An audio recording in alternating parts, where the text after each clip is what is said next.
And I'm Matt Wally. From the One Time Podcast. Well, I hope you love listening to what we've been working on. We're absolutely loving doing it. And as our guests get bigger and bigger and our conversations get better and better, all we ask from you is one thing. Subscribe. That's it. Everything improves with that one little button. So please help us out. If you love the content, give us a subscribe. Guys, welcome back to another week and another episode. Today, our special guest that we have is Max Lowenstein. Is that right? I think so. Max is a registered dietitian, nutritionist with a master's degree in clinical nutrition. He's also a published author and also a breathwork guide.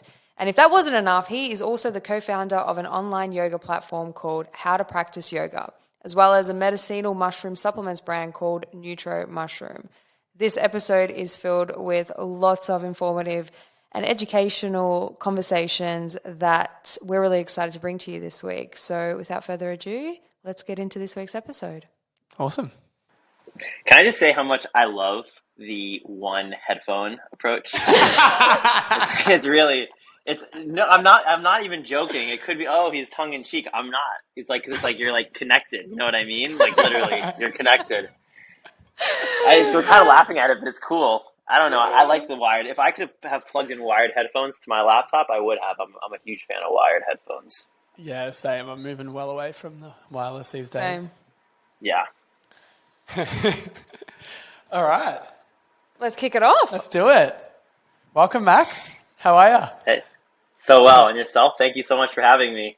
Thank you for coming on. You're our first international guest. Yes. Spot.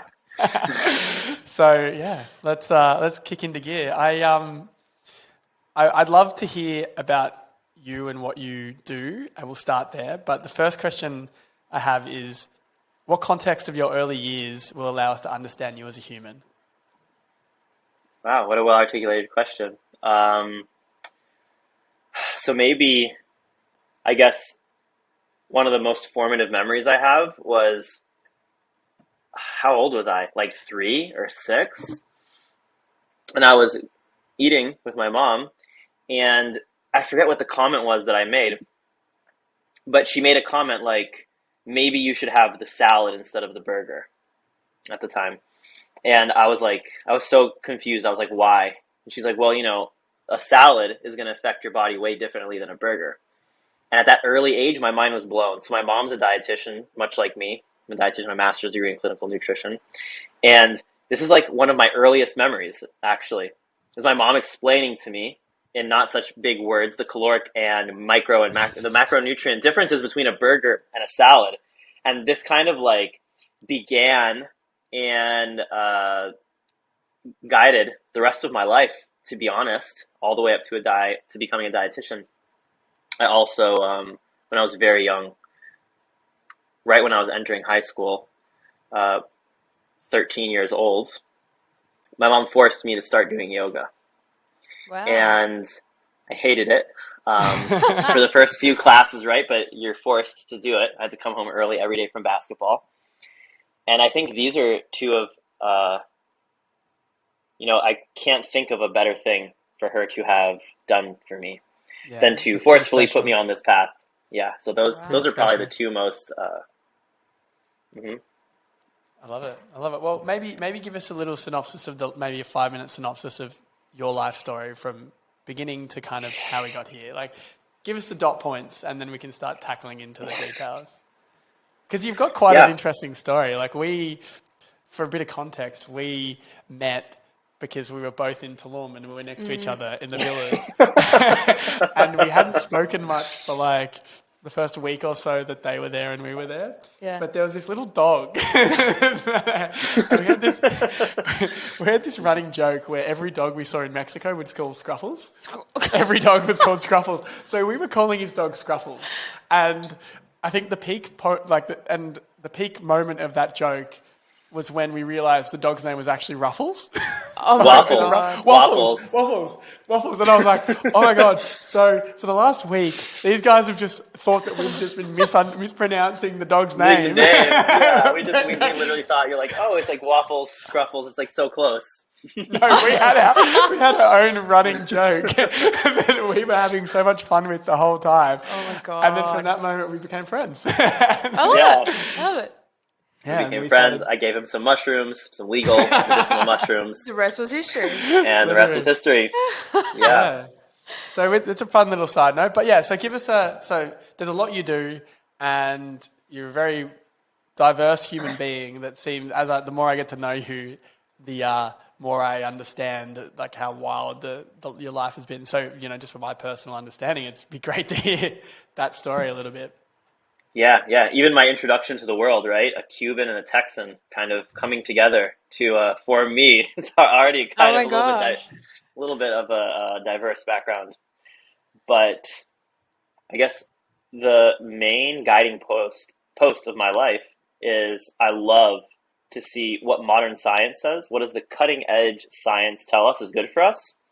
And what do ancient practices, all this ancient wisdom that we have access to, what does that tell us is good for us? And there's this cross section where those two meet, because there are some things people have been doing for a long time that may not be the most effective or may not even be the best for us. Kind of like, well, my mom said, well, my mom said, well, my mom said kind of thing. And there are other things that are emerging brand new and turn out very much effective. And so I like finding this cross section, and I do this in a few different ways. One is with physical movement through yoga. I taught acro yoga, so 2-person yoga as well. But also breath work. So this is like the second way that I really like to express this. The scriptures talk about so many different types of breath work. When you actually hook someone up to a machine and measure what happens in their body, which styles of breath work really change both cognition and increase biomarkers in a way that's favorable. And then the final way, which is one of my favorites, is through nutrition. This lifelong passion of mine that I feel is actually quite literally in my blood. My mom was working in a hospital dietitian before I was even born. So it's literally ingrained into my DNA. And this is, as you know, a very heated topic. In a lot of circles, there's people on all ends of the spectrum. Everyone has to eat, right? You don't have to move. Well, you kind of have to have some kind of movement, but you can never stop breathing. You can never really stop eating. Yeah. So people usually think they're doing it right because they do it every single day, all of the time. When you actually, for example, look at someone's breathing mechanics, you can tell a lot by someone just by how they're breathing. A lot of people don't know how to breathe. When I started doing yoga, I realized that most people don't understand how to breathe, and it is leading directly to their anxiety. Yeah. The breath is the direct correlate to how the mind stream is moving. The breath and mind are the same energy. One is more subtle and one is more manifest. You can actually prove this to yourself quite easily, right? Imagine the last time you were in road rage or in the car, like very angry. How was your breathing pattern? Shallow. I don't think it was a deep, luxurious breath into the bottom of your stomach. It was shallow, it was rapid, it was fast. Your mind was also racing, right? You know what I've loved? A quick note on that exact point. Yeah. From yoga, I've noticed the challenge, the breath, going back to the focus of breath during challenging physical moments. Like there's that when you're in a hot room and you're in a hard pose, and you get that kind of, I mean, I don't know about you guys, but I get that well of frustration, and then I go, and I breathe into that. And now that's just a default mechanism that I use in road rage situations. Like I'm like about to slam the brakes on and I go, and someone will go, if I'm with someone next to me, they'll say to me, "Are you okay?" I'm like, "Yeah, no, I'm just processing." Like it's an automatic procession. So yeah, continue. No, that is exactly 100% right. In fact, my first yoga teacher and the most impactful yoga teacher I ever had, it was almost annoying to go to her class. I don't know why I kept going back like a masochist. But every single second, she was like, "Where's your breath, Max? Where's your breath?" Being a warrior, "Where's your breath? Where's," like hundreds of times per class. "Where's your breath? If you're not breathing, you're not doing yoga." And one of the most transferable things, and I find actually the biggest benefit of yoga is what happens when you take these lessons you learn on your mat and you bring them off your mat. So I put myself in an uncomfortable position on the mat, and I learn that I can breathe through it. So that when I'm in the car and I'm in an uncomfortable position, I can breathe through it, and I don't let the mind wander off, because we're not in control of our thoughts. We never have been, even though we like to think we are. So it's really interesting, because what you just said about applying the lessons and the learnings on the mat and taking it to, different stressful situations that make you feel uncomfortable. So on Friday, I actually did my very first solo skydive. And Congratulations. Thank you. Appreciate it. But it was so interesting, because I realized why I love it so much is because how focused you have to be, and how much breath is so impactful when you need to be focused and give yourself that clarity. So the first jump that I took, I shocked myself at how I wasn't nervous. And one of the instructors came up to me afterwards, and they're like, you have a very calming presence about you. Being around you, you've got this calming presence that kind of just settles everything else around you. And I said to her, I'm like, no shit. As soon as I jumped out, the first thing I thought was, you need to breathe, because you need to be relaxed. The more relaxed you are, it's counterintuitive, because you're falling 15,000 feet from the sky and you're supposed to be freaking out. And every single, it was just the most blissful, I can't explain how much time just slowed down. It was the longest minute of my life, and I was able to just do everything I needed to do while maintaining that breath. And I got down and someone said to me, how did you go? What did you feel? And I said, you know what? For the first time in my life, not only did I just fully trust myself, but there was this healthy level of fear that had to be there to keep me safe. And I saw it and I was aware of it. But there was also this really calming sense of trust through breathing and just breathing everything out that made me go, you know what, you got this. You know what you're doing. So it was so cool, because all those years of practicing yoga, practicing breath work was actually implemented in this high stress situation. And I did it and was like, I can literally do anything right now. I just have to breathe, literally. And it sounds so cliche, but it's that is all you have to do to give yourself that space to be all right, I got this. I know what I'm doing. Yeah, I love it. Yeah. Another great point is that kind of anything can be yoga. Yeah. Yeah. Your skydiving is your yoga, because you're using the breath and you're being mindful, and you're carrying those lessons into other aspects of your life. Yeah, absolutely. It's really cool to see it actually being applied into a completely different scenario, but it was the same thing, body awareness, breath work. I've never felt so at peace and so calm like I did in that moment. I was like, whoa, this is insane. Yeah, I love it.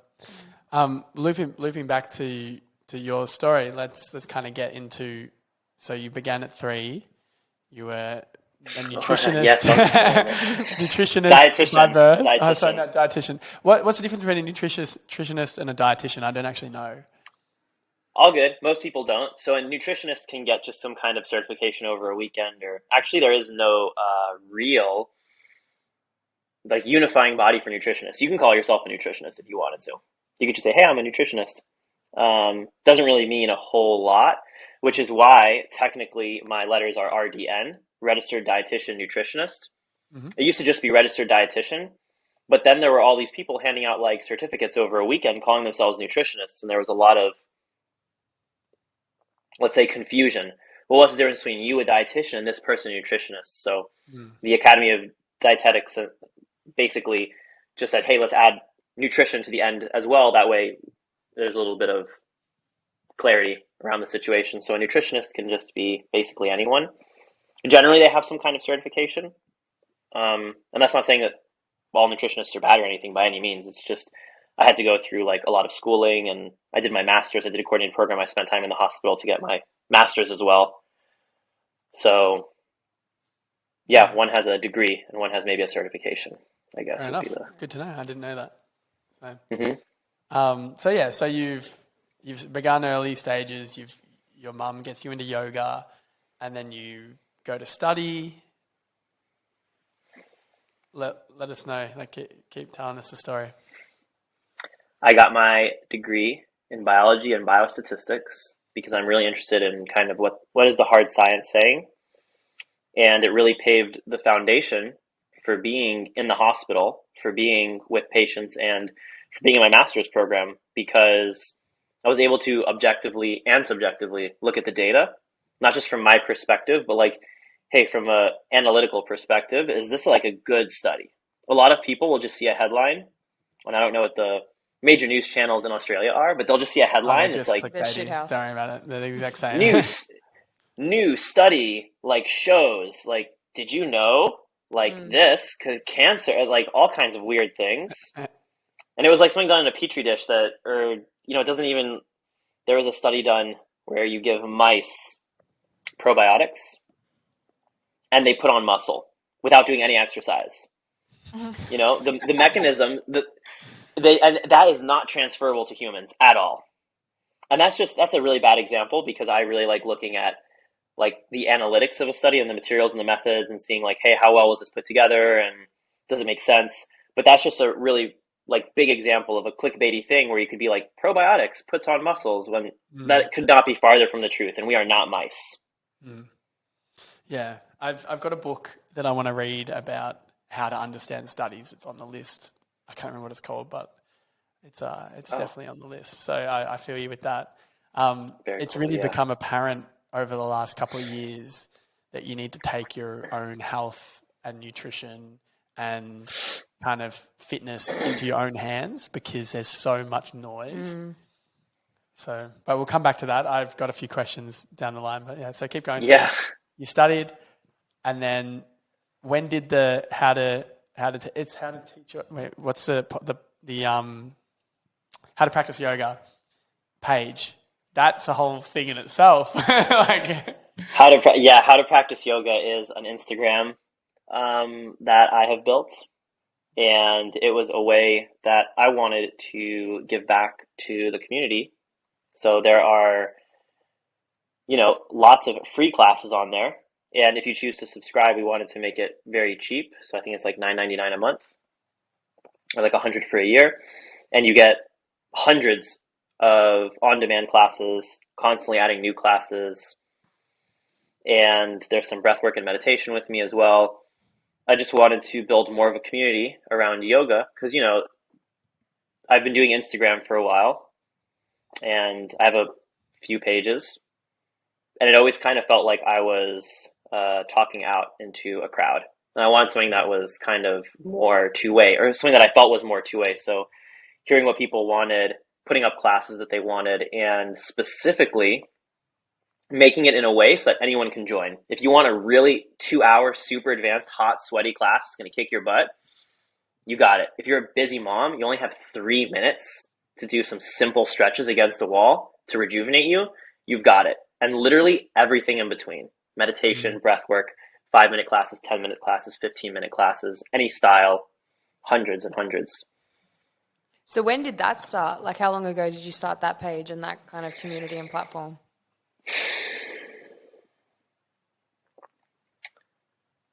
Oh God! Right at the beginning of the pandemic. So how long was that? Wow, because that's a big like 3 years. So the page has been there for a while, and it was just kind of me posting stuff on it, and I wanted to build this community. I wanted to have more of a community feel. I wanted to have more of people you could comment on videos, or you could tell me which instructors you like, and I bring them on for classes. Yeah, wow. So and actually, I had planned to do this before the pandemic, and it just launched directly when the pandemic started. So it was just good timing. Yeah, I mean, the pandemic was not. But for online yoga, it was just a good time to launch. Great time to launch. And how's it going now? Is it still thriving? Yeah, it's doing well. I have largely moved my focus to my mushroom supplement company, which is actually how we originally bonded, and other various dietetics related endeavors. But the community is still run by my wife, who's constantly adding classes and working with teachers and onboarding teachers. And it's a really fun process to watch it grow through her hands and her eyes now. Yeah, I love it. Awesome. So the timeline was you studied, and then you were doing yoga. You start the page. The page was part of, because you've got your healing motions side of things, like everything seems, I'm still trying to put the pieces together on you. The pieces, I can give you a pretty concise timeline. So Yeah, I was cool. studying, and as soon as I finished college, I worked as a personal trainer for a year. I saved up some money to go to grad school, and then I went to grad school. Then I immediately became, or rather, I think maybe right before I went to grad school, I became a yoga teacher. It was Where did you do I think your maybe it was like teacher right. training? I did my teacher training out in California. So I was personally trained in a style called Yoga Works. It was just my home studio was Yoga Works, and this is not a Yoga Works ad. I don't think that they're the best or anything. They just had like a good emphasis on anatomy at the time, and my teacher, who I very much trusted his opinion, and I love his teaching, said, "Hey, you should take a Yoga Works teaching." So I went out to California to do that because there was none in Florida. And then I went to grad school, and shortly after, I realized I didn't want to work in the hospital. I would be with a patient for 5 minutes, and then I would chart on them for 30 minutes, and it felt really not only impersonal to me, but like I wasn't having as much of an impact as possible. Yes, I was talking with doctors, and I was helping with like TPNs and all kinds of things that you very much need a dietitian for. So sometimes when you're in the hospital, you can't eat yourself, and you have to have like food pumped into you through a tube. Yeah, and so you have to make sure like that the nutrients are right, because certain micronutrient deficiencies or macronutrient deficiencies would rarely happen, but can still happen in this case. Can lead to some serious consequences, especially like if the person's healing, they need different ratios of certain things. So there are some skills that are really needed, and dietitians need to be in the hospital, but just for me personally, it felt super impersonal. I wanted to spend more time with people, and I wanted to communicate more, and I wanted to educate more, as opposed to, I don't know how the system is in Australia, but in the US, there's very little time with patients. There's so many in the hospital. I would walk in a day, so I'd have class in the morning, and then I'd head over to the hospital, and I'd have like 20 patients to see. In like, how many hours was it? Like 3 hours? 4 hours? I'd have like 20 patients, which doesn't seem maybe like a ton, but that's kind of a ton for me. I would much rather spend an hour with one person, 12 minutes a patient. And that's not including, by the way, I charted for like a half hour on each patient or 15 minutes on each patient. I had to walk around from room to room. I had a lunch break. Like, there were a lot of things going down. So 5 minutes a patient, So really? it really is like 5 minutes a patient. And I remember I had one, near the end of my stay, there was this one woman who was in the hospital who had lost multiple limbs to diabetes, and just no one could get through to her. And she was not having a good time, just to put it lightly and put it nicely. And she was expressing that to everyone, what a not good time she was having. And she was having more complications. That's why she was back in the hospital. And no one could get through to her. No one could get her to adhere to her diet. And she was just being like kind of rude and crass. And I just felt called. I walked up to the room and I just like sat down next to her. Like I put down my, I usually have like papers that like I chart with. I just like put everything down, and I was just like, I had a real heart to heart with her. I'm not going to divulge what I said. But I had just a real open heart to heart where, yeah, I guess that's all I really feel comfortable saying. And, after that, she was just glowing. And everyone was like, wow, first of all, she wasn't even my patient. I had to ask, can I go talk to her, please? And once I was given permission, over the course of the next few days, she was a completely different person. And she had really like transformed in that when given the opportunity, she really transformed. And in that moment, I don't know if it was me or if it was a culmination of all the things, because maybe I was just the straw that helped the camel's back or something. But she started adhering to her diet, and with diabetes, that's a lot of the things. Was that type 1 or type 2? She was a type 2. Because one of my good friends is a type 1, and I've gone down this rabbit hole of trying to understand how to help him on blood glucose management. And at one point, I got a continuous glucose monitor to just see where my blood glucose levels were. And I find it so interesting. It's a fun experiment. But anyway, after this experience and many others, I decided this wasn't really for me, especially because as a vegan, a lot of the advice that I wanted to give was really frowned upon. In fact, I'll never forget this one time after class. I was talking about all the plant-based sources of protein, and one of my fellow students came up to me after class, and she said, "Do you know how stupid you sound when you talk like that? You know how stupid that sounds?" And I was just like, man, I am not being received well here. So, and the ironic thing is that right before I graduated and then left the hospital, the new guidelines came out, which like promoted less meat, less milk, less everything that I had been saying. And no one said after that, like when the new guidelines came out was promoting like less meat and everything, everyone kind of changed their tune a little bit, but I already decided that I didn't want to be in the hospital setting. And so by that time I was already with my now wife. She was my girlfriend at the time. She's also a dietitian. So it's just my life surrounded by, attracted to everything. And she worked in a hospital, helping people with like traumatic spinal cord injuries and like brain injuries, like heal with food basically. Wow. And I told her, hey, this isn't really resonating with me. I am going to like travel around, and we had been doing acro yoga at the time. I'm going to do my acro yoga teacher training, and I'm going to teach acro yoga and like kind of travel. And I totally understand if you want to stay here and do your career thing, but you're also welcome to come with me. And she just quit her job, and we both started traveling around and doing acro yoga. And what year was this? Oh, years.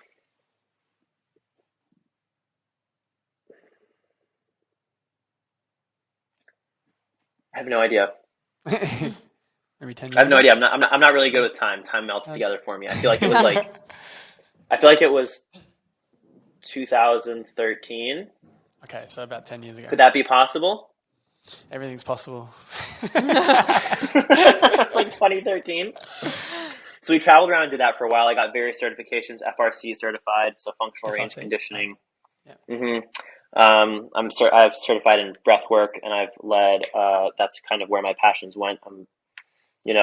I got certified in many different styles of breathwork, including pranayama, which is not really a type of breathwork, I would say. It's more like moving energy through the body, from a school in India called Kaivalyadam, as well as I've done some like more kind of like what you would consider like functional breathing type things. Like, hey, how's your diaphragm moving? Is your rib cage moving well? And that's kind of where I largely transitioned into, was like the more yoga breathwork space, specifically breathwork. And during that time, I also picked up a passion for meditation that I didn't have when I was doing the more physical practices of yoga and acro yoga. I started meditating for like 2 hours a day, which I really enjoy and I love. So you do still to this day meditate 2 hours a day? Not 2 hours a day, 1 hour. Or really realistically, it's like 40 minutes. Yeah.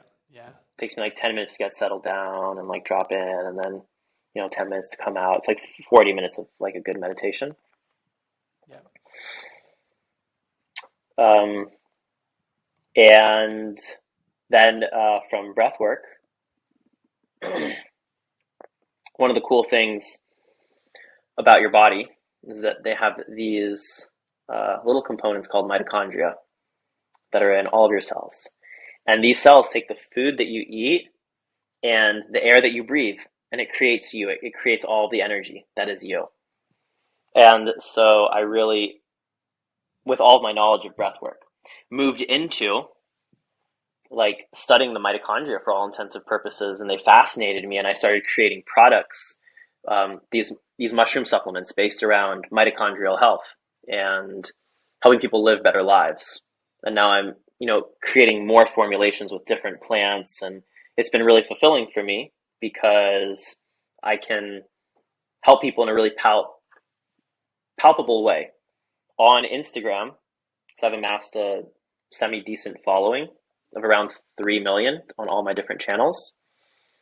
And it's a little bit hard when you're disconnected for so long. I spent so long building those channels and posting and typing behind a screen. It's really awesome to have like a physical product that I can give people and I can see the reaction in their face. It's like, oh, I love this.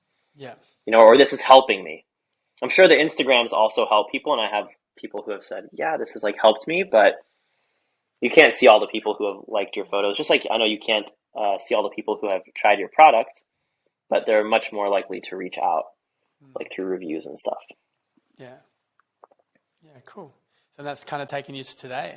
So you've got the yoga business, the mushroom business, and then you're a coach in breathwork and yoga and bits and pieces. Yeah, amazing. So what next? Yeah. So right now I'm really excited. I'm working on some different things with some different plants. I am combining plants to have some synergistic effects that are really awesome and that haven't been done yet. And I can't divulge too much about it, unfortunately. Maybe I'll come back on the podcast when it's like absolutely, when it's done and everything's ready and it looks awesome, and I'll bring it on. I'd be super pumped on that. But yeah, right now I'm just still focusing on the mushrooms and the plants. And would you say that you're happy? Like life's solid and you're happy? Life's pretty solid.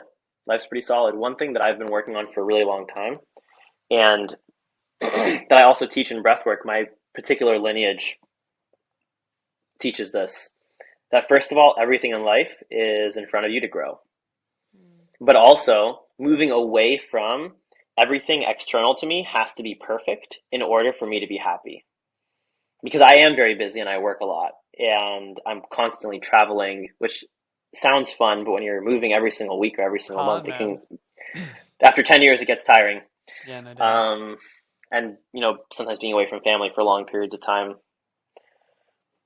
Not everything in life has to be, and one thing that I work on diligently with the breath work and the meditation, everything, is that life doesn't have to be, the external world doesn't have to be perfect or even in a favorable condition for me to be happy. But everything, but everything is kind of, I feel like life is going my way because that's what I believe. You know what I mean? Yeah. Like as you believe, even if bad things are happening, if you think kind of life is going your way, life is going your way. Whatever you believe, you're correct. I think that's the saying, right? Yeah. So on that note, so you've developed this underlying sense of kind of contentment and happiness that is irrespective of whether the world is going up or down, external circumstances. How, just for listeners, what techniques have you used to get to that point? Yeah, that's an amazing question. So the first and most important thing is understanding, and not on a mind level, but in your body, feeling and knowing that you are not your thoughts. You may think you're your thoughts. You can do some experiments to find out. So the first one, which is like the easiest one, is like if I told you to focus on my finger. Focus on my finger and focus on nothing but my fingernail for 10 minutes. And if you can focus on my finger or my fingernail or whatever, my hand, for 10 minutes without letting another thought enter your mind, I'll give you $10 billion. Make it up that it's true, right? I have $10 billion somehow in this hypothetical situation. If you can just think about my hand for 10 minutes, I can almost guarantee within 45 seconds another thought crosses your mind. If you're a skilled meditator, maybe it's going to be 2 minutes. But I can almost guarantee. Why? When there's so much on the line, you could help so many people with $10 billion. You could change the life of yourself and everyone you know, and even many people on the planet. Everyone would know your name. Why could you not focus on? Because your mind actually isn't you. And it's never been under your control, but we think it is.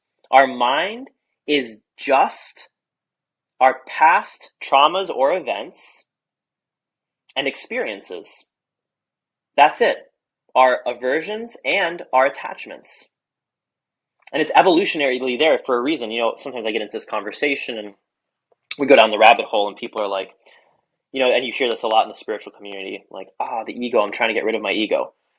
No, the ego is good, right? I need to put food in my mouth, hat on Plays my a head, role. and shoes on my feet. Like, I can't put my shoes on my head and like food in my armpit. Do I you mean, you know? can, Like, but it doesn't make sense. I'm not gonna be a functioning member of society for very long if I do that. And you're a Or functioning alive. member of society because that ego keeps you in that frame, right? Yeah, there are certain things that just like need to happen on a daily basis. Like, we need to do laundry. You know? It's not, oh Yeah. no, I've transcended. I don't need to do laundry. I'm not my thoughts. I don't smell. You smell, you know? Like,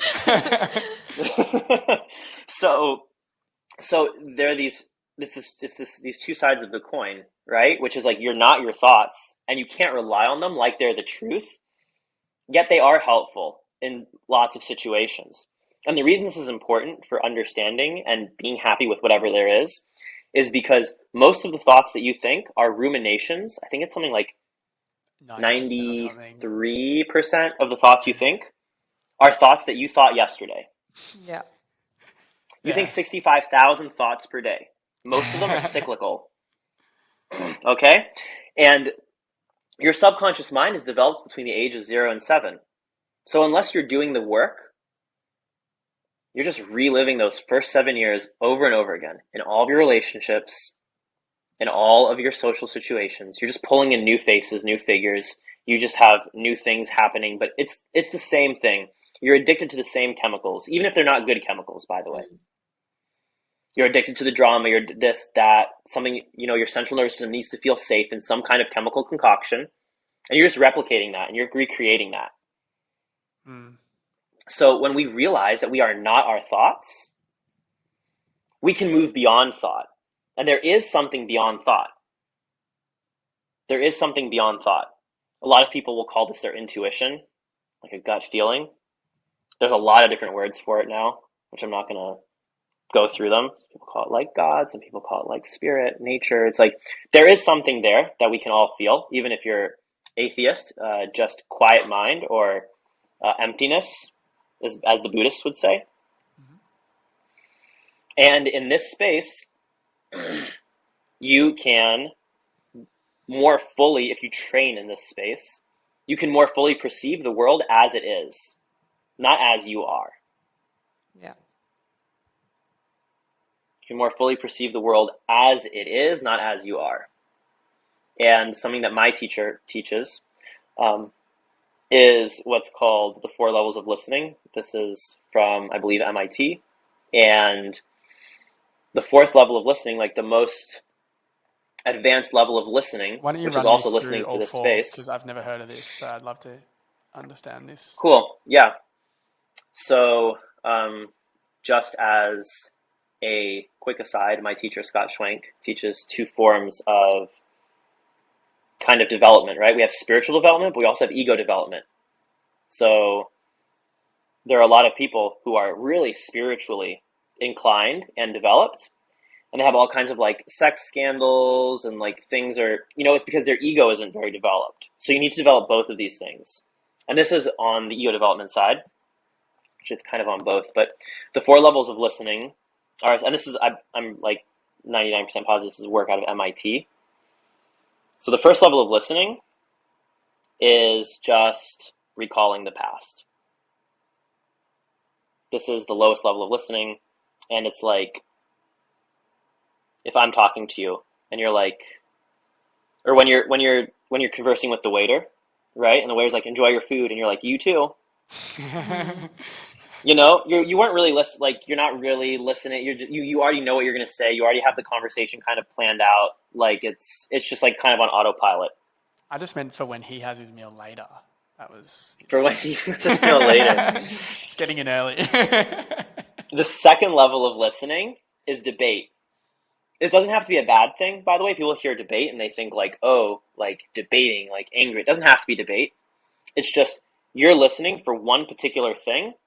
And when you hear that one particular thing, you discount everything else they say and you focus on that one particular thing. So it could be in also a positive context as well, right? You're talking to someone new that you met and they say that they're in finance or someone you're attracted to, right? you meet a pretty or an attractive person, and they say they're in finance, and then you immediately make the association, my brother or my sister is in finance. And you kind of just wait for them to stop talking so you can say your point, like, oh my God, that's so awesome. Yeah, like my brother's also in finance, like he like this, right? You're just latching on to one specific point that they made. The third level of listening is the first level that empathy comes online. It's listening to someone from their particular shoes. So seeing how they feel about the situation as well. But the fourth level of listening is the most transformative level, because you're removing the energetic lid that we place on others. As an example, have you ever been with someone who is like, makes you just feel so loved and you express so much love around them? Or have you ever been around someone and you're around them, you're just immediately in a bad mood? You're just like, oh, this person always brings out the worst in me. This person always brings out the best in me. It's because people, and science also backs this up, by the way, like our hearts emit a frequency, like actual electrical signals, and so does our brain. And so from this fourth level of listening, we remove that energetic lid. We're listening to someone not only from their perspective, but with all their past experiences in mind. For this beautiful person, anything is possible. This person could change on the spot. And it is a very hard place to listen from. It's also a very powerful place to listen from.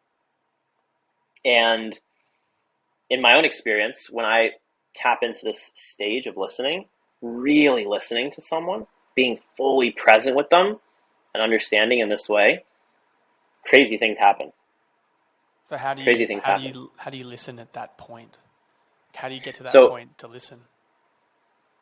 The first and my favorite way to drop into this is to first tune into your breath and see how your breath is doing, right? If it's really shallow and like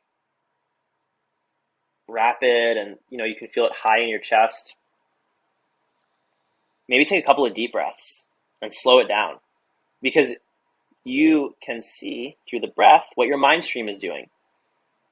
So first, let's slow everything down. Let's take some deep breaths. And the second thing is removing tension. So this could be mental tension. This could be tension in the physical body, as my teacher teaches it.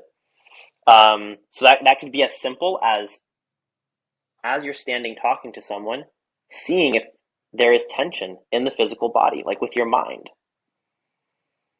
Again, the mind, body, breath, they're all the same energy, some more subtle and some more manifest. So as we relax the physical body, the mind will also relax. So first you tune in with your breath. How's your breath doing? Okay, let's soften, let's deepen the breath. When I say deepen the breath, I usually mean deepen into the body cavity. So not just breathing. 1/3 of the lungs, right? Bigger, yes. Okay, you already know what it is. So yeah, really expanding and open and breathing down into the body For cavity. people who don't know, it'd be good to explain it as well, because so basically, we have a lot of auxiliary muscles. Breathing is the most important thing that you do, and if you don't breathe properly, your body's going to make you breathe in some fashion. It doesn't matter if you can or cannot breathe properly, you're going to breathe. The most calming way to breathe, because there's no right or wrong, there just is, and there is for different things. For example, athletes should, I don't want to should on anyone, but it's most effective. It's most effective for athletes to breathe horizontally. Wait, what? It's most effective for athletes to breathe horizontally. Not like, right? If you are doing no, horizontal with their rib cage. I've never heard So you of can that. breathe in many different ways. We can do a quick exercise, but if you think about it, if you're an athlete and you're like running down the field, you might get tackled. You don't want to be like letting your belly come in and out and be like soft and like mush. Like, you want to breathe differently. You want to breathe horizontally with like musculature. Sometimes you see people that breathe with their shoulders, right? That come up and down. You see people breathe with their chest or with their back. You can see some crazy breathing patterns. We can all do the experiment of where do you breathe right now, or how do you breathe? But to get back to the point, the healthy breathing pattern, or like one of the most healing breathing patterns, and for calming, going into a more parasympathetic arm of the nervous system, is letting your diaphragm move down in your body as you inhale, which will naturally, first of all, massage the vagus nerve and many important structures. The vagus nerve is a really, really important, it's the 10th cranial nerve. It runs from your brain to your body and your body to your brain, and it also touches your immune system directly. But as you breathe down, this is the natural pattern. The diaphragm is massaging your internal organs, and you'll find that your stomach has to naturally move out. Because where else are the contents of your stomach going to go? And then as you exhale, the diaphragm moves back up into the body and the stomach will move in. So we can do a quick exercise if you want to see how or where you're breathing. Just put one hand on your chest, one hand on your belly, and breathe. And see if you can see or feel which hand is moving, or if a hand is moving. So for me, personally, my top hand isn't moving, Yes. and my bottom hand is moving. Yes. Yeah, same. But I could very easily switch. So now my bottom hand isn't moving and my top hand is moving. But that's an ineffective way to breathe, right? It is. What are the uses It for can be comparatively ineffective when we are talking about relaxation, because there is reasons for everything. Yeah. So what Now, would be just useful?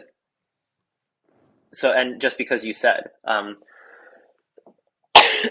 God, it is so dry here in Dallas. Just because you were surprised when we talked about horizontal, breathing. You take both of your hands, you kind of L them like this. You just take them, put them around your rib cage. Try to keep your chest and belly completely still. And as you inhale and exhale, see how far away you can move your hands from your body like that. We've done this before. Neither. And then exhale, you're like knitting your ribs together. You should feel your hands moving closer to each other. Can you feel that without moving your belly or your chest? Yeah, I can. So yeah, Feel dizzy. it is. So it takes some practice. And if we were in person, I could very easily get you to do it. But this is the most effective way for athletes to breathe in a lot of circumstances. And it's just for So we have. Sorry, you go. No, go. I was just going to say, so it's good for athletes because you've got support of the rib cage. If there's any physical interaction with force, that helps minimize issues. That's one of them. Yeah. Another one is because you could have like blunt force, but another one is more about keeping tension in the body. If you think about gymnastics, there's actually a concept called body tightness. So I know this simply because of when I did acro yoga, right? I would also do standing acrobatics, and I would be throwing people in the air and catching them. And if the person is very soft, if the person was very soft and loose, when I put force into her or his feet, the person would collapse because I'm pushing with who knows how much, 200, 500 pounds of pressure, like moving into a human. So you need to be able to transfer that movement. So you need to be tight, but gymnasts do this all day, every day. That's how they transfer movement while they're doing like a floor routine or something. And so breathing in that way allows us to stay really tight. Cool. So tension and strength for injury prevention are the two key things on that. Okay, cool. Yeah, and while still getting a really good exchange of oxygen. It's also a nice exercise to do because a lot of people have a lot of tension stored in between the ribs. And just moving that and opening that space a little bit can really free up a lot of things. There's so many points of tension. I know. That I just can't seem to get on top of them. Yeah, she's like touching her neck. I know. I'm like, as you say it, I'm like, it's everywhere. Points of tension. Oh my gosh. Oh, Yeah. I love it. So bringing it back just really quickly to consciousness. Yeah, finding your with peace. with the softening of the body and the breath. And then we can allow what comes up to come up.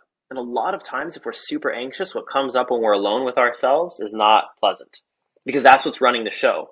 But if we don't attach to it with a story, if we just allow it, eventually it'll work itself out. Just keep focusing on the breath, allow it. Don't feed the story, no matter how enticing it is, no matter how horrific it is, or no matter how anxiety causing it is. You allow it to pass. And eventually you hear your intuition. Some people, they naturally have that intuition, right? and they just like know what to do. They know what's right. There's that person that's just like, oh, I shouldn't take this road today, or I shouldn't do this today, or I should do this today. Very strong intuition. It's funny you say that because I feel like that, like everything you've just been saying, I feel like I have been doing without realizing that I'm doing it. And a couple of weeks ago, I went and had a reading and someone said, like, you're very highly intuitive. And I've really felt it. I was like, you know what? I really do believe that I'm tapping into something, whether, it is intuition or whatever you want to call it. But I kind of sit there and go, but how have I done it? Like, you usually ask me in podcasts, like, how do you get to that stage? And I'm like, I feel like I've just been doing it. There's probably a process of, a combination of breath work and meditation and all these things, but I've just been doing those things so regularly that it's like second nature to me, that when someone asks me that question, because it's so second nature to me, I'm like, you just do it. Like, I don't know. I just do it. So as you're like saying all these things, particularly with the listening, and I know I've been doing years and years and years of like working on myself with this, but particularly with the listening, the stage 4 of listening, that really hit me. And I was sitting there going, fuck, like, yeah, I feel like I do that. I really, really do feel like when I'm listening to a person, no matter who it is, whether it's a homeless person, whether it's, a drug addict or whatever, I see past whatever the surface level stuff is. And listening to them, I feel like I'm connecting with them on a deeper level, but I can't explain what it is. And then they'll say things and I'm like, yeah, I know, but you didn't say it. But I somehow knew that you were about to say that. So it's really interesting hearing you put it in the way you're putting it, because it's like really simple ways of saying it that I'm like, oh my God, that's what I've been trying to project out and say, particularly when you ask me these really hard questions. I'm like, I don't know, I just do it. I don't know what the answer is. So yeah, it's really interesting hearing you say all this. I'm really oh my God, he's so spot on. The problem Yeah. I've got is, yeah. No, go. I'm just clearing my throat. It's so cold here. come to Melbourne. It's not really that nice. Right? Summer here. Snowing right now here. Almost snowing here at this point. So from my experience, it's my intuition. I've not been very intuitive. So that's something I've had to actively work on. So I think maybe I have had it there, but it's been blunted by analytics. It's been just beaten down to a pulp. And a lot of the times, and I'm learning this lesson over and over again, in the really hard ways, because my gut says something, and then my brain wants something else, and then I go with my brain, and then it works out terribly. And some people come across it very easily. Some people come across it very naturally. There's some people I'm also extremely analytic. And that's why I really take these two. What does modern science say? What does ancient wisdom say? Where do they both cross paths? There is a saying that maybe you have heard. It's pretty: many paths, one truth. So we all kind of are going to the same place, right? If you're on the path, you're kind of going to end up on the same place. It doesn't matter what lineage you come from, or whether you're doing skydiving or yoga. As long as the intentionality is there, you're using everything to grow, you're working on yourself, eventually you're getting there. That's how I feel about when someone asks me about religion. I use this analogy. It's think of a mountain. Christianity's here, Islam's here, Buddhism's here, Hinduism's here, and they're all doing all these little journeys up, but the point's the same. It's the same top point. And at some point, it's you have to break the shackles of that religion to get to the next stage of spirituality. But they're all going to the same point. So it's funny you say that saying. It kind of ties into my thought process on spirituality and religion as well. It's super wild. Speaking of spirituality and religion, I was having a really heartfelt conversation with someone yesterday. And he was giving a eulogy for his sister. And the eulogy he gave was the exact thing that you just said with the mountain. There's different spots on the mountain and we all get to the top. And that was the first time I had really heard that. And he had just told me that yesterday. There you go.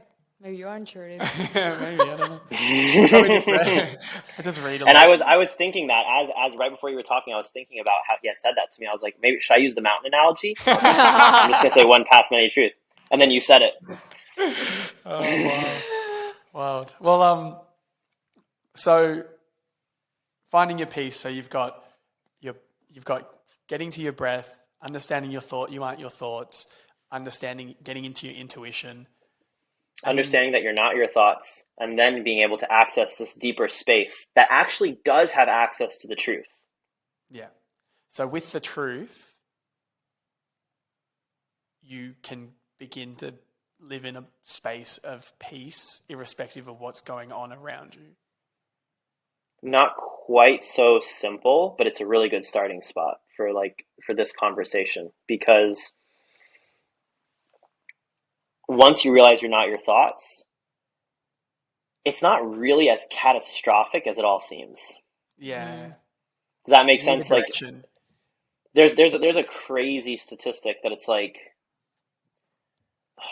God, it's something really wild. It's like 98% of what we worry about never comes to fruition or something like that. Yeah. They did like a study on like people's like thought patterns and behaviors, and it's really crazy. Like, it was like 98.6% of like all thoughts that you think that are worrisome thoughts, specifically the study was looking at,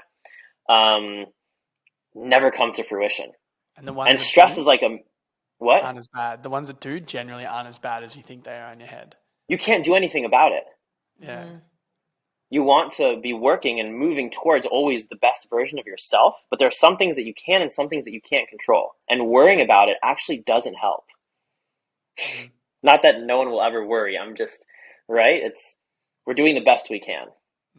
Do you know much about, we're going to, like, I'm a worrier. I definitely worry a lot. I do have a high level of anxiety, and I'm wondering, excuse me.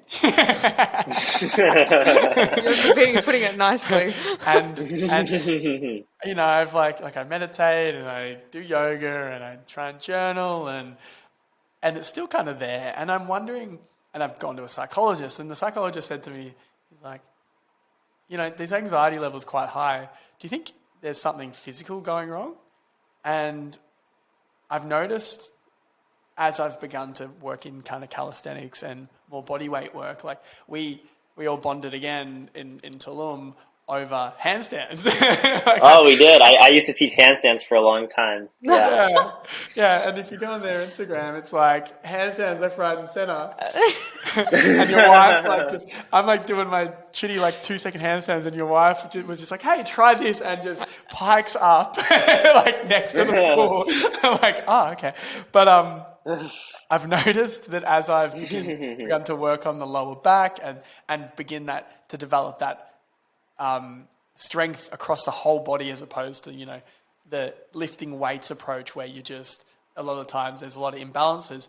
I'm beginning to notice that my anxiety levels are dropping. It's as though my lower back, on a physical level, because my lower back was really, really weak, and it's getting stronger. It's like the fact that my body understood that my lower back was weak, and therefore it felt like the foundation was therefore weak mentally, and therefore it, by baseline, gave me anxiety.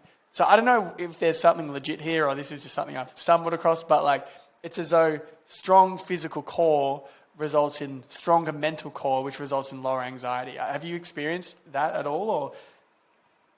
Yeah, definitely. So like I've been saying, the physical body, the breath, and the mind, they're all correlated, and they all mirror each other to a certain degree.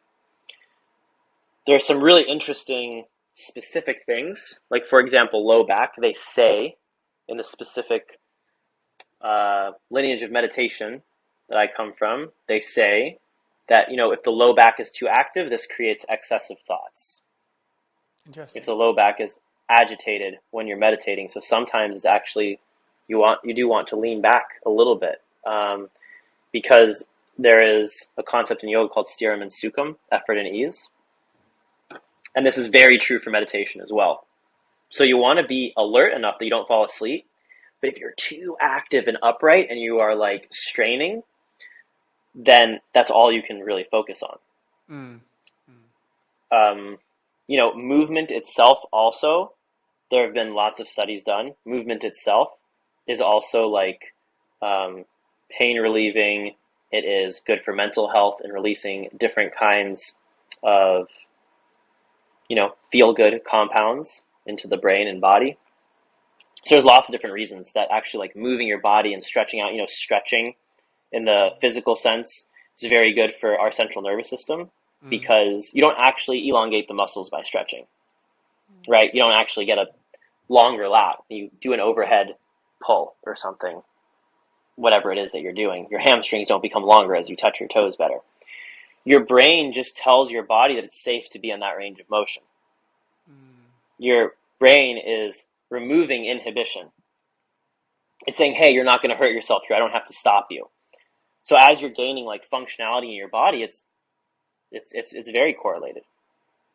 So what does that exactly mean? Like, so realistically, why would your brain stop you from moving your body into those levels of stretches if it's all in the brain? If you have a patient and they're anesthetized, you're about to do a procedure on them, you can take their body through any range of motion you want. Crazy hyper flexible things. Full range of motion.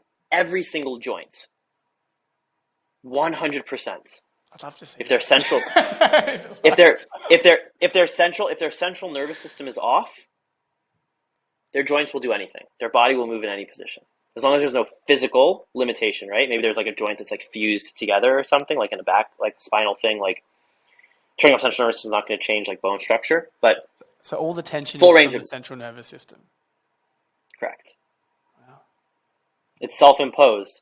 It's because your body's telling, you are telling your body over long periods of time what is safe and what is not safe. And we have certain receptors in our body that are basically telling us what is and is not safe, sending signals back up to the brain. And over time, when you don't use and move these, when you don't send these kinds of signals to your body, these little receptors die slowly over time because they're very expensive to keep alive as well. And there's also a second component, which is that sometimes weakness in the body will make us, and the brain knows when we're weak or not, the brain will intentionally turn things off if we're too weak. For example, if the body knows, you haven't been doing overhead movement your whole life. You never lift your arm past 45 degrees. Sometimes you have to reach a plate. But then you go into CrossFit and you're doing Olympic lifting and all of a sudden your arm comes up over your head and you're doing like heavy weights and you hurt your back. It's because like the joints don't have enough strength and the body's like, hey, we're in like an unsafe position. So we're shutting this movement down with pain kind of deal.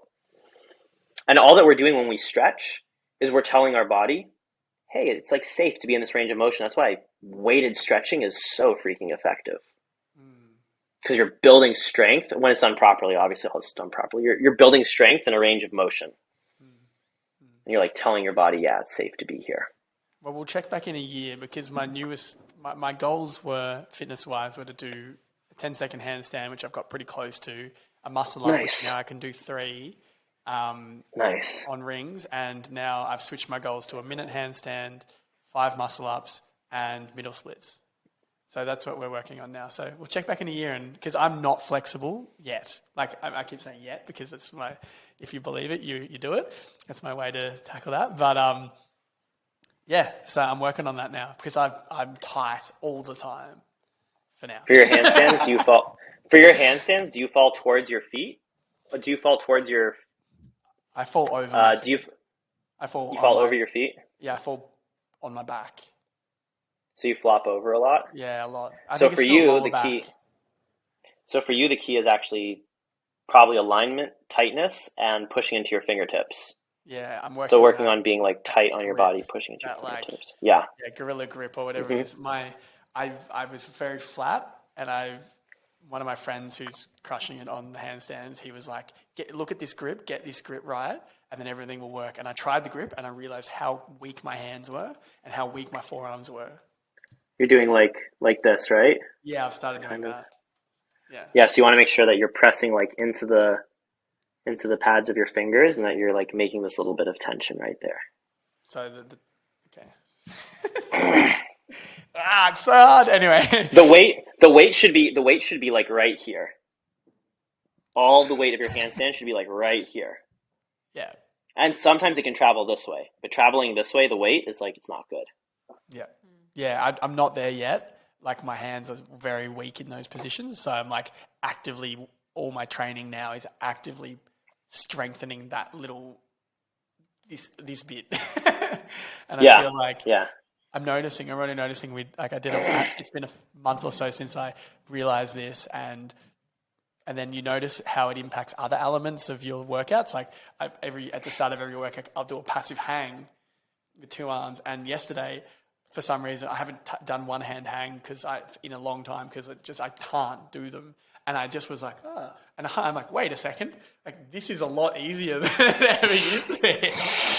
I can chill here, which is cool.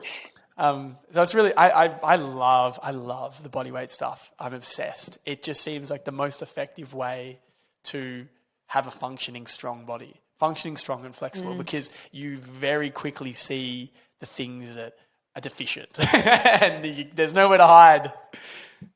Yeah.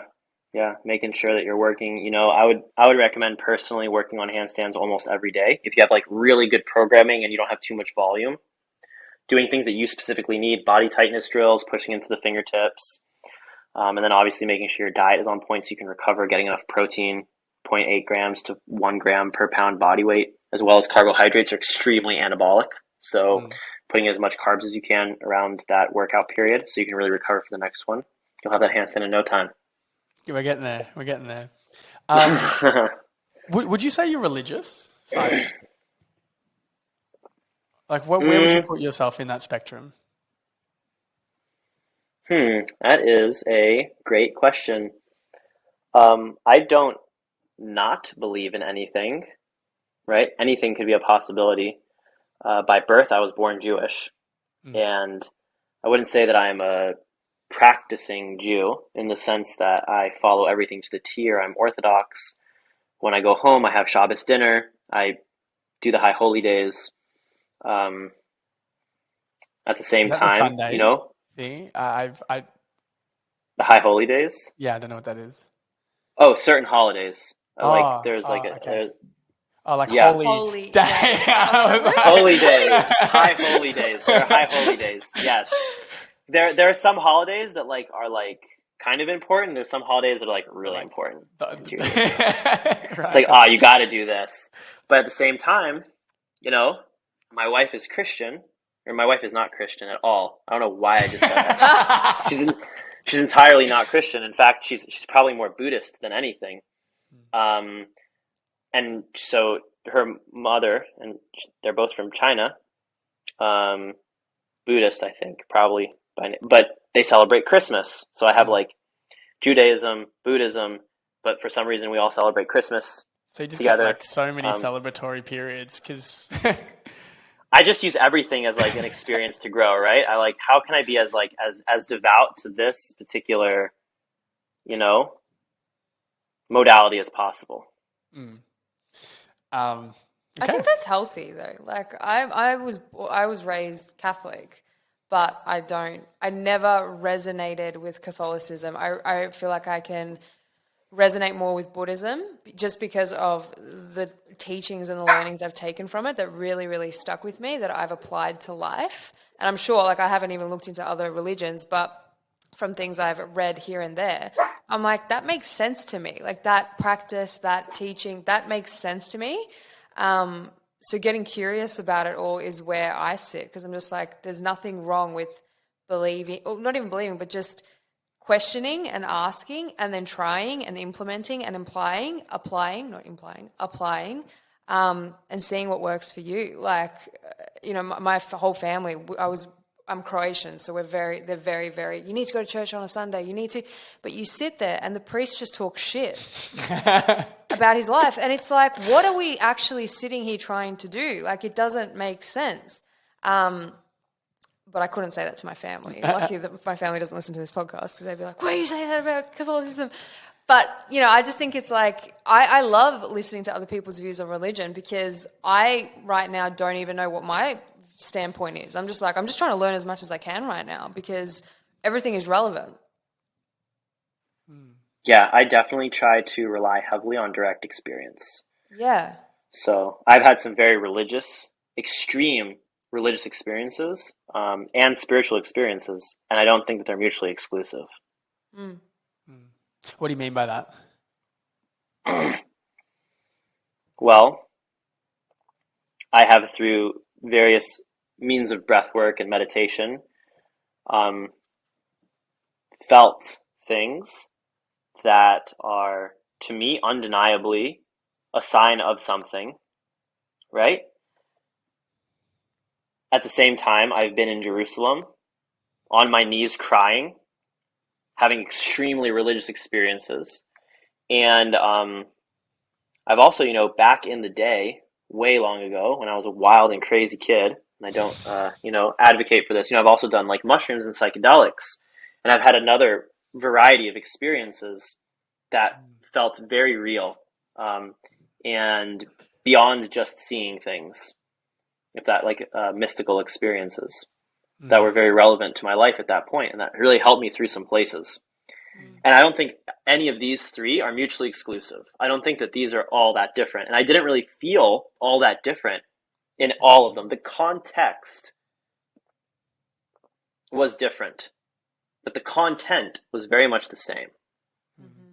Yeah, I think about this a bit, and I feel like there are, again, I go back to that mountain analogy. There's many ways to get to a spiritual experience. Some of them harder than others. Like I would put breath work and meditation on the harder side, and I'd put putting a tab of acid in your mouth on the easier side. But they're all tools to get to a similar outcome. And I dabble with hallucinogens as well, and I've listened to a podcast. Do you know Ram Dass? Mm-hmm. Like he talks about hallucinogens, and I like this analogy and this framework of it being that they open you up to a spiritual experience, but you're always going to come back down. So use it as a tool to know that spiritual experience can exist, and then the work begins to be able to reach it without use of those substances, and that's when the magic really happens. And I think maybe you can, having the meditation and breath work frameworks, and then also having the religious frameworks, it's basically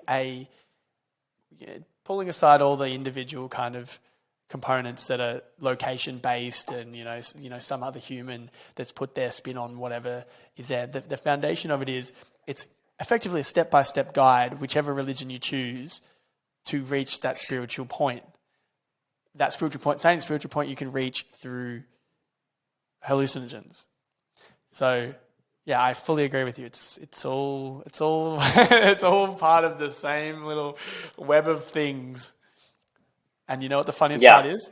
You begin that journey by focusing on your breath. Yeah, it all comes back to the breath. And you said it really well. You said it actually perfectly. It's really hard to breathe and meditate. It's really easy to put a tab of acid on your mouth. It's pay now or pay later. Everything is pay now or pay later. So. And now our sponsors, Afterpay. No, I'm just kidding. Now for the sponsors of this podcast, Nutro Mushroom. Buy now, pay later. Yeah, but you want to sponsor the podcast? but it is true. Hey, maybe Nutro Mushroom is the first sponsor. There we go. It really is pay now or pay later. When they looked at the brains of monks and avid psychedelic users, they found the same neural connections were present. But the monks had way more gray matter. It was something like almost twice the amount of gray matter because they were gaining and the people who were just abusing psychedelics were losing. So it's hard to move your attention and your awareness. It's hard to sit still, especially in today's day and age where a lot of people's worth and ability to feel and express love is tied to what they can do in the world. Taking time off for yourself is not only shown largely in a selfish context. It's kind of changing now. Like everyone's like super pro therapy and stuff, even though I really prefer somatic therapies. What do you mean? Somatic healing. This is a pretty long conversation. I know. I was like, oh my god, we're gonna be here for 6 hours if he goes into somatic. We're gonna get into some real stuff. But somatic therapies help you move things through the body. Not all practitioners are created the same. If you look at therapy, you should be able to look at the different schools of therapy and see, oh, there's one school of therapy that's better than the others because this school of therapy has better outcomes than the others. That's not the case. All schools of therapy are almost exactly equal. Almost exactly equal. When you take all the practitioners and you put them, you plot them out, and you see people moving through stages of development, or you see people in their healing journeys, perceived levels of happiness, contentment. All these therapies almost exactly the same. Why? Well, you see this variance. There are good and there are not so good practitioners of every therapy. And it's actually the practitioner that has the larger, that is the larger decider of outcome in these settings. So you could go to a therapy, like from one school of thought or one specific type of therapy, and have a completely different outcome from someone who goes to the same school of thought but has a different practitioner, because the levels of the practitioner are different and the skill set of the practitioner is different. It's actually more dependent on the practitioner's skill. And somatic therapies, when they're done correctly, I really like them because we're moving energy through the body. A lot of times energy is stuck. Something is stuck. And I know that it can seem very metaphysical, but you can just think of it as like a neuronal pathway is like really engraved in the brain, and we need to like change it up in a big way. There's different ways to say the same thing. For me, I like referring to like the energy of the situation and like how it feels, but there is a scientific basis to it too. And so things like breathing, when we're like almost reprogramming a large portion of the brain, it's very similar to psychedelics, at least the style of breath work that I do. It's very similar to psychedelics. And there are tons of different, therapies for tons of different people. Some people really need a skilled trauma therapist, before they can even start meditating or breath work. So. Okay, so that's a whole other. Seems like a lot to dig into. It's a long. It would be a long conversation. Story for another day. Yeah. Wait. So how do we get to that point? What was the side note you were talking about? I forgot what the question was. There was a question about like. I don't know. I can't even remember. No, it's all right. That's okay. That's all good. There's so many more things I want to talk to you about. There's so many different directions we can take this. But I'm conscious of your time. So I feel like maybe it's worth us having, maybe exploring another conversation down the line. It's been really good to chat. Definitely. I've got so many things. I'm looking at his list like, oh my God, if he keeps talking. These are all like really, really like, we could go down a rabbit hole in so many directions. There's one. Okay, I'm going to ask 2 more questions and then we'll call it. Happy with that? Perfect. Yeah, okay. Of course. So, oh shit, which one? So you touched that you're a vegan, and how long have you been vegan? Just out of curiosity. Almost 11 years. Okay. Oh, that's close to me. I think I'm coming up to my 8-year anniversary. Wow! Awesome. I knew we vibed instantly. And I am a meat eater. And still good. We still vibe. Could vibe more. Well, look. Like, I'd love to hear your why on veganism, and then I've got a follow-up question as a meat eater. Sure. My why is ethical. Okay. Which means? I follow a guideline of ahimsa, and I try with all of my actions and behaviors to cause as little harm and suffering as possible with everything that I do. And there aren't always ways that I can make it as little as harm as possible. For example, I don't know how these ear pods were produced. I hear bad stuff about it and the technology that's invented, but I'm wearing ear pods, and I haven't done the research, and I could be more diligent, and I could research every little thing. Where did this computer come from? What about this ring light that I'm using? The foundation of this house. How is it built? Who built it? Were they treated fairly? At what point? Veganism is a very easy way for me to be like, I'm reducing the suffering in the world. Okay. I have it's funny because I've been vegan, like I said, for nearly 8 years now, and I don't promote it to people. Like if someone says to me, oh, do you eat meat? I go, no, I've been vegan for however many years. And I've got this real issue with some vegans who are very, very hardcore, that they slam anybody that's just trying to make a change, right? And the changes could be small and incremental. Like for example, all right, they're cutting out meat, they're following a plant-based diet, but they've still got leather shoes, or you know, they've still got whatever. And then you've got people who come in and are just like, you're not a vegan. And it's like, yeah, okay, I might not be a vegan. I'm following a plant-based diet. And they just come in and they slam and they slam and slam to the point where I've seen people revert back to like eating meat out of spite. And I'm just like, I sometimes sit there and go, how do you like, not so much push it, because I know you just got to lead by example. You need to live a healthy, good life and let it almost do the talking for you. But I always, like, I've come under fire. People have come after me and going, you're not a real vegan. And I'm like, how dare they? Hey? I said, how dare they? I know, rude. I'm trying. I'm like, but that's the thing. Like, I go, but I am reducing the suffering as much as I can, humanly possible right now, to just try and help better the world and the environment and the people around me. And it just, it really, like, I really try to not let it affect me. But when I see these conversations happening where it's like, no matter, like, everyone's trying. We're all out here just trying our very best with what we have, with what we know. And conditioning is hard to undo. But it's just interesting. Like, what I'm interested in is how do you, like, either have those conversations or not let it affect you as much? Because I find it agitates me sometimes, and I try really hard for it to not. But yeah, I don't know. I get conflicted because I'm like, how do you have these conversations with people where it's like, can you just see that these people are trying to make a change and a difference, and coming after them is not useful or adding value to anybody's life right now? I think it depends. There are three super important, and there are three super important things when thinking about something like this. So one, we spoke about before, you're placing an energetic lid on someone when you come near them, and you are also, an energetic lid is just a way of saying, like, you kind of have a perceived notion of someone, and people kind of live up to that standard. But also, like we said, the heart, the brain, they all have these electromagnetic waves, and the only thing that you can really give someone is your inner state. Look at Gandhi, who just worked on himself and changed almost half the world. He didn't even perfect his inner state. Still a flawed human, just like the rest of us. So thing number one is you can only give someone your inner state.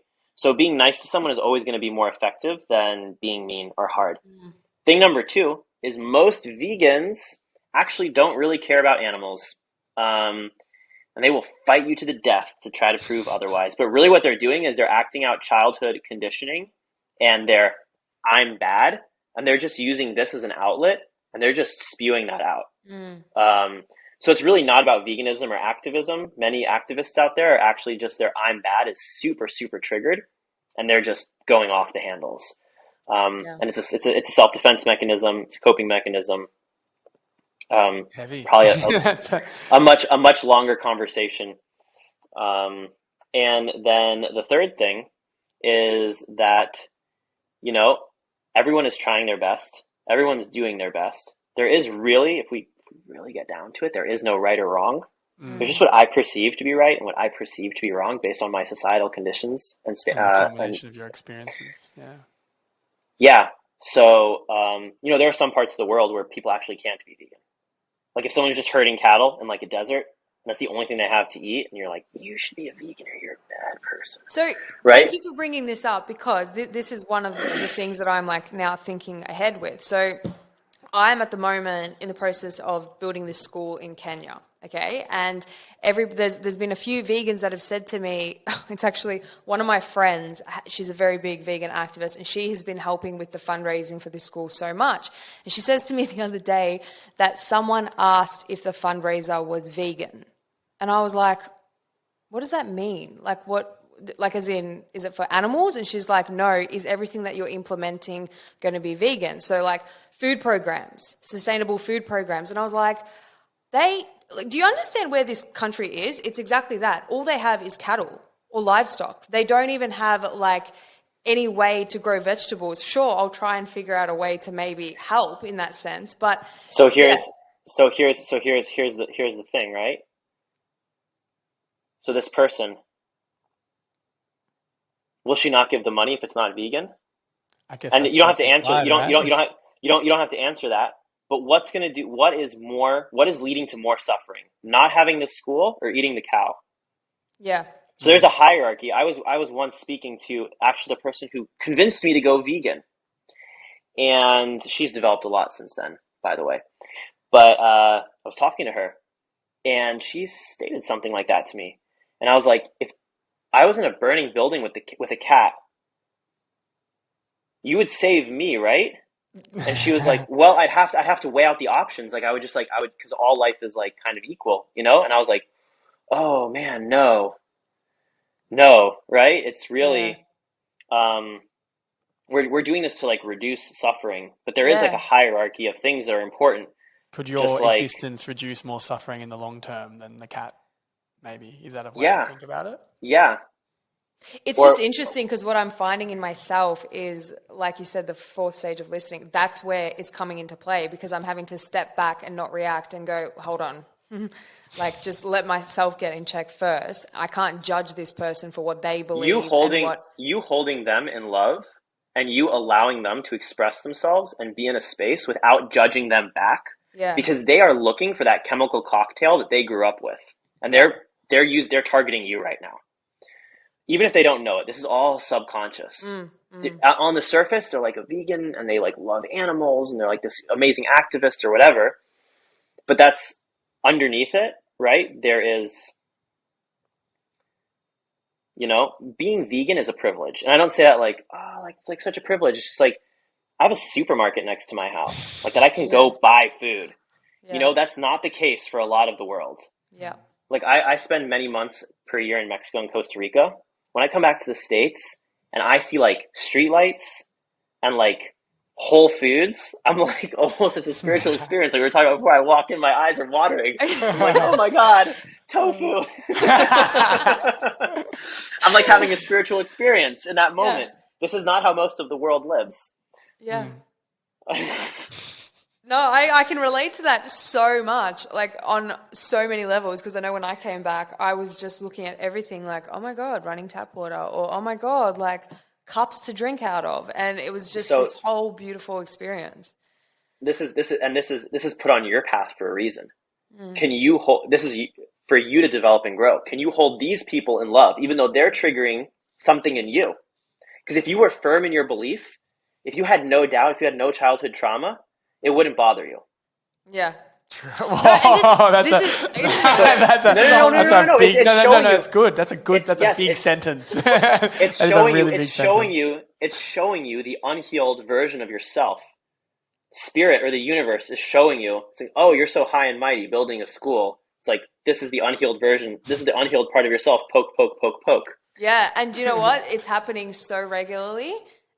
And there's a part of me that loves it, because I know that's where I have to sit in that discomfort of trying to figure out, well, where in my past or where in my childhood does this continuously happen? And where is it that repeated behavior where I have to pause, step back and just see it for what it is, even if it sucks, or I think it sucks because that's what I'm attaching to it right now. Yeah, it definitely sucks. Yeah. It's hard work. It's hard work. Yeah, it's not like easy. Like, oh, just transcend and your ego goes away. It's like, no, it's not easy work. This is like, it's like firm, but you're going to grow from this. You're going to be such a better facilitator, a teacher, a leader of this school. Yep. It's going to make you your resolve is going to be so strong. You're going to be aligned with the right people, and you're probably going to help these people in the process, the people who are causing you grief. Yeah. So it's just been this interesting journey, and like the veganism thing happened not that long ago. And that's where I stopped and was like, hang on, why is this happening right now? Like, why is this person coming after me when I'm trying to do something that I think is a good thing? But yeah, it fascinates me. Like I genuinely get excited when I have to not excited, but when I see these things happening and these challenges, I'm like, I've done this so many times that I know the outcome is always I become a better person. Mm-hmm. I just can't see it for what it is right now because I'm so close to it. But hindsight and perspective is going to teach me that it's there to, like you said, teach me to be a better person for society. Ram Dass says it really well. It's like you go out and you protest the war with hate. Yeah. You're creating more. You're creating more. Mm. Mm. Well, on that note, there's a question I had for you around like the food and nutrition and all this sort of stuff. And like, what do you think is causing so much polarity in people's opinions on food? There's like a tribalism that is coming through in like veganism and carnivore and keto and then everyone like in the middle that just has no idea about anything, and they're like, I just want to be healthy, but the news tells me to eat grain, like eat like Wheaties. It's like, what do you think it is? So it's important for me to say this just right off the bat. Veganism is not the healthiest diet in the world. You can have many diets that are very healthy. Veganism is one of them. Mm-hmm. And if I wasn't vegan, I would have this same opinion. That's very important for me to stress at the beginning, and this cannot be taken out of context. Because a lot of trends that are happening right now, people just haven't had enough time to die yet. The human body is very resilient. I'm not even kidding. Eating that much animal protein, your body goes through a process called deamination. You basically cleave the nitrogenous base off of this protein, and you create urea and ammonia inside of your body. It's very hard on your organs. Having super high LDL is not good for you. You know, everyone looks at, for example, Liver King, and they're like, this human, he's so strong. If you didn't know he was doing steroids by how red he was and how big he was before this, you know now. That dude is dead at like 50. But from like, what is he, 35 or 40? For these next 10 years, he's going to have a run. And maybe he will slow down on the PEDs and he won't die if his LDL doesn't get him first. So I thought it was the ratio of LDL to HDL that was the important part from what I've understood. Is that incorrect? No, it is not. It is not. You need to get your LDL under check. There's specifically one part of the LDL, ApoB, which is like really a good measure if you're going to have a heart attack or not. And the reason I say this is because there are lots of trends. These have been coming out for a super long time. And what is unfortunate is now with social media is that people are not able to fully decipher and read the studies. And lots of these people, especially the carnivore people, they cherry pick specific parts of specific studies. I see, like, unfortunately, the psychiatrist, just so you know, Paul Saladino. I was going to say, yeah. Will cherry pick certain parts of certain studies. Like, he cherry picked a study. He was like, look at this study. Fiber is not all that great for you. No, one group of people who had low microbiome and took fiber, a large amount, it wasn't the best for them. But the author of that paper says in interviews and otherwise that those people should introduce fiber slowly over time because fiber is very beneficial. People are cherry picking tiny bits of information, sensationalizing them on social media. They have a good body and boom, everyone follows. And it's really an issue. And by the way, I'm not against people eating whatever they want, and no one has to be vegan. But people cherry pick studies, take PEDs or otherwise, or just have like a good body or good genetics. I have some friends who have amazing body genetics, and they work out half as much as me, and they look twice as good. It's just the luck of the draw. It's okay. But when you look on social media at this little snapshot of life, and now all of a sudden everyone has to eat, right? We spoke, everyone has to breathe, everyone has to eat. So it's really polarizing for people. People get caught in the dogma. Even you see vegans are doing it, like we were just talking about. They're so caught in their dogma that they're losing sight of other things. And unfortunately, people in some camps have a very big vested interest in people following these certain diets and buying certain supplements. Okay, so with that in mind, it's like, if, you know, for me, like I'm not necessarily going to go vegan, but like what would you suggest is just generally the best and simplest way to tackle this without going vegan? Just like I said before, being vegan is not the healthiest diet. It is one of the healthiest diets. From your understanding? There is really no healthiest diet. There really is no healthiest diet. And anyone who speaks in absolutes, by the way, that's kind of a red flag. You should kind of be like, if someone's like, right? You know, the DASH diet, pescatarian, there are lots of different ways that the Mediterranean diet, they've all been shown to have like cardioprotective, to be good for you. Now, something that I would argue is that the world is becoming so polluted and the microplastics are building up in the tissues so much. You know, when I was in high school, I had an internship. I had two really fun internships. One internship was with one of the leading sports dietitians in the world. And I got to shadow her for a summer and like work in her clinic with her. That's why I have such a love for sports science and specifically nutrition. But the other really fun internship was working with alligators, catching alligators in the wild and tagging them and taking little what's called scooter samples. So alligators have these little clips on their back, and it's painless for the alligator. You take like a little snip off of one of their scooters. First, you have to catch them. You go out into a boat in the middle of the night, and you find an alligator. You put a ring around its neck, and it basically goes into like this death roll for a few minutes. You know what I'm talking about, right? The very classic disembody your prey. And because they're cold-blooded, they eventually run out of energy and just freeze up. Wow. So then you just take a scooter, you make sure they have their energy back, and then you release them. They're all the same. And you can tell by the ratio of carbon to nitrogen in their blood what they're eating. And what they're eating has been eating. And this was my first like real-life experience with biomagnification. With taking something down the food chain, and it gets like bigger and bigger the larger the prey get. And so our body is not used to getting rid of microplastics. They just found for the first time ever, fresh microplastics and fresh snowfall had microplastics in Antarctica. So wait, it's everywhere. It's everywhere. It's everywhere. Oh, you can't breathe in microplastics. Every single week, you eat a credit card's worth of plastic. If you're a meat eater, you eat more.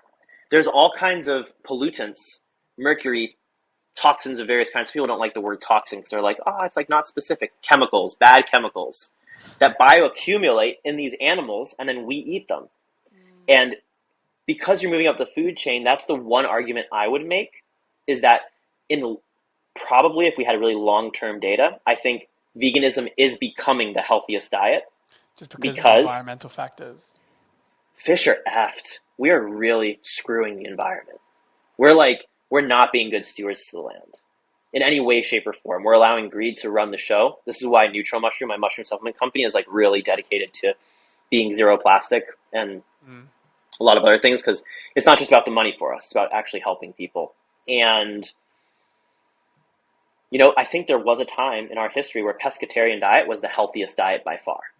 We had like the most access to fish, and it was like a good source of calories. And now, you know, I can't recommend it.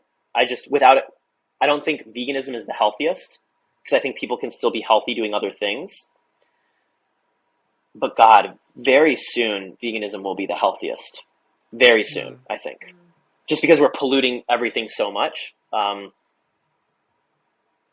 the quicker that people switch over, by the way, the quicker we're going to develop the technology so that nothing is different. They already have bioidentical whey. We can grow lab-grown meat. You can have all the food you eat and no animals need to die. And there's just not money or attention or time there right now. But if everyone like switched over, it would be done very quickly. So I think very soon, veganism is going to be the healthiest. Just right now, the studies are still showing, you know, you can be on the DASH diet, Mediterranean diet, pescatarian diet. You can still be very healthy. DASH diet. I want to be mindful of our time, but it's just some diet guidelines. You can look it up on Google. Just type in, it's all capital, DASH. Yeah. I think like Dean Ornish. I think it's by Dean Ornish. He created it. Cool. Yeah. Okay. Cool. Well, all right. Well, final question. What is the meaning of life? The meaning of life, I think it's to be present. Nothing else matters. There is no past. There is no future. There just is right now and who you're with. Yeah, I love that. Cool. All right. Max, thank you so much you. for your time. It's been awesome speaking to you. Like, you've said some things that I was just like, wow. So yeah, really appreciate it. Really, really appreciate it. You're a wise man with a lot to give to the world. I'm glad we connected. Thank you both so much for your time and energy, for having me on as the first international guest. It is truly, it works. It is truly an honor. I enjoyed it. I enjoy both of you immensely. And I'm really glad that we got to share this time and space. Let's do it again sometime soon. Awesome. Absolutely. All right. Have Thanks, a good one. Max. I'll talk to you later. See ya. Be easy.